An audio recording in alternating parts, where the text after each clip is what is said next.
In today's video, we're going to be taking a look at the Detroit Pistons and what they look like going into the future. This looks like one deadly team, so let's get down and let's check them out. So one of their offensive strategies that they are running this current year is the ability to attack the rim and keeping a player in the Russian spot slash dunking area or dunking spot. Older coaches in Canada will call this the Russian spot.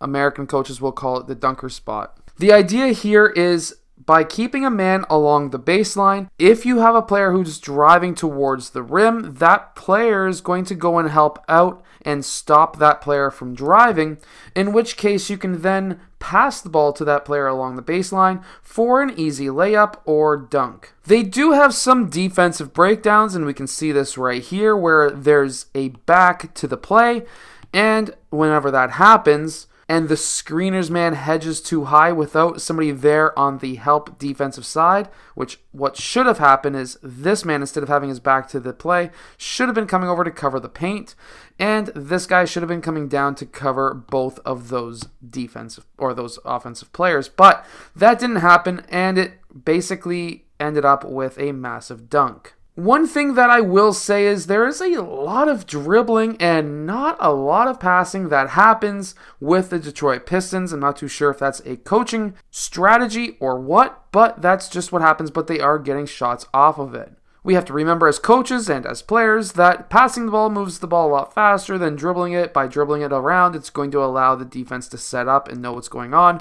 So by passing, that is going to be allowing you to get more baskets faster and easier. So there are a lot of defensive mistakes that happen, but this is a young team, so we have to remember that they are still learning. But Cade Cunningham here doesn't need to go and cover that role. That's not his job. And because now he's one pass away, he is no longer in position to be able to cut off that pass. He shouldn't have been that far down into the paint. That allowed his man to get a wide open three, and that man was just barely missed it. But if he was to sink down instead of watching that screen and roll and allowed this man to cover out, this would have been covered perfectly if he was to sink down here.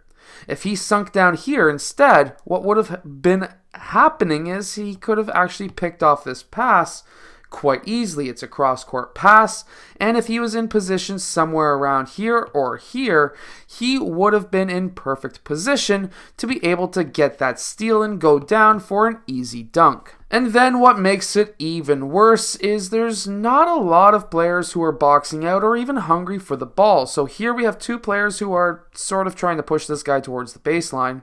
And then as soon as the ball came down, everyone just totally ignored it. This guy runs off. This guy's looking, doing nothing. This guy is pretty well just looking at the ball, and the offensive player was able to get a massive dunk. So, of course, boxing out and actually going for the ball is preferred. This is also a side effect of too much dribbling, and you lose it. You lose it a lot. It's so much better to pass. Like, look at how spread out they are. They're running a 5-out offense. Make sure to go check out my complete guide to the 5-out offense down in the description below. But if we were in position to be able to run some kind of a play, maybe a screen and roll, very simple.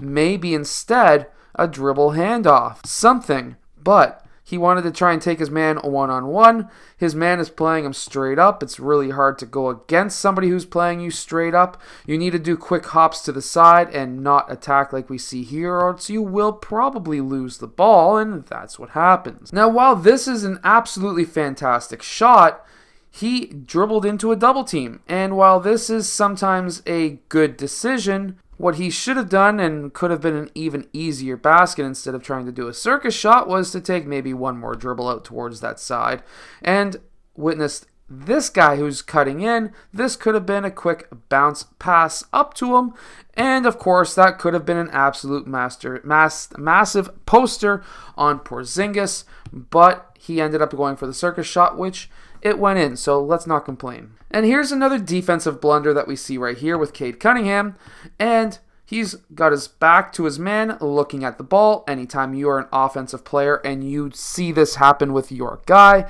the first thing you should think of is to cut to the rim, which is what happens here, and results in a poster dunk on, of course, Cade Cunningham. So now Cade Cunningham gets a screen. He should have cut in just a bit quicker and tried to keep his guy in jail, but he was able to pull up for a shot. This is a good shot for him. He's a very good shooter, and he does make this shot. However, let's actually break this down a bit. And right here, this man is really deep, helping one man off. This could have been a quick kick out to that man for a 3 potentially, but I'm not going to complain. That's a good shot anyways. And I'm not going to lie, Cade Cunningham is going to be carrying this team for a very long time. He is a very, very good player. And another mistake that they did make in this game at least is that boxing out issue that I mentioned before.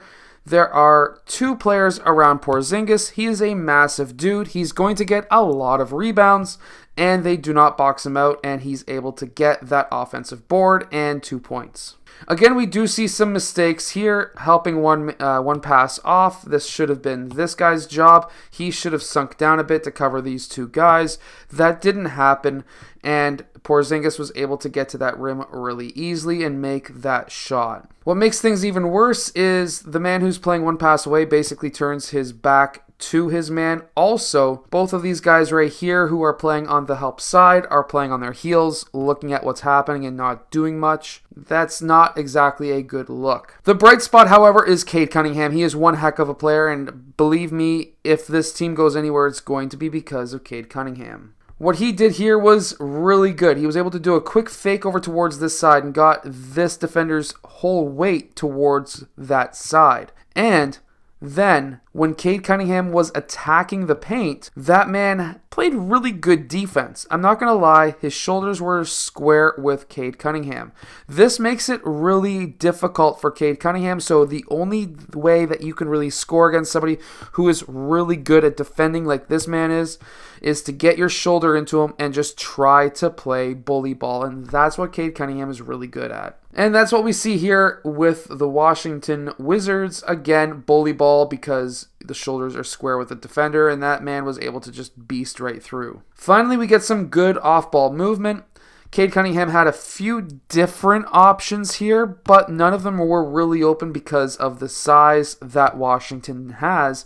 But Cade Cunningham was able to get that floater over top. Here's good, pushing that ball ahead, trying to attack early in the offense and get that ball into the paint. Here they were able to get that layup off and make it, but by attacking the paint early is so important because now if you can attack that paint early on in the offense, it's going to be collapsing the defense.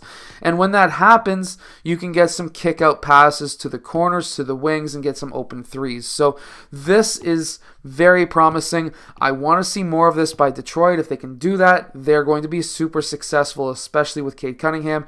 They have a lot of really good shooters on their team too. Now this is actually a good play, but it was not ran the right way. So any cross-court passes, especially in the NBA, they're going to get cut off. What should have happened is this man should have continued to drive towards the baseline and drew that help defender, then do a hammer pass out to the corner for the 3. They didn't do that, but this is still earlier on in the season, and Washington was able to capitalize on the other end. But it does seem that the Detroit Pistons do rely on a lot of screen and roll plays quite often. And while this can be useful, what needs to happen is some quicker passes. That pass needs to go to the roll man. This guy has committed to the ball handler. This guy's going to come in. He shouldn't, but he's going to. And when that happens, if he had the ball, this guy was in position to cut that off, even though that's not the right play call to have. And that could have been a kick-out pass for a 3. They need to pass the ball much faster. If they do, this is going to be one heck of a deadly team. So the Detroit Pistons are one heck of a team, especially set up for the future with Cade Cunningham and a lot of other of their young players.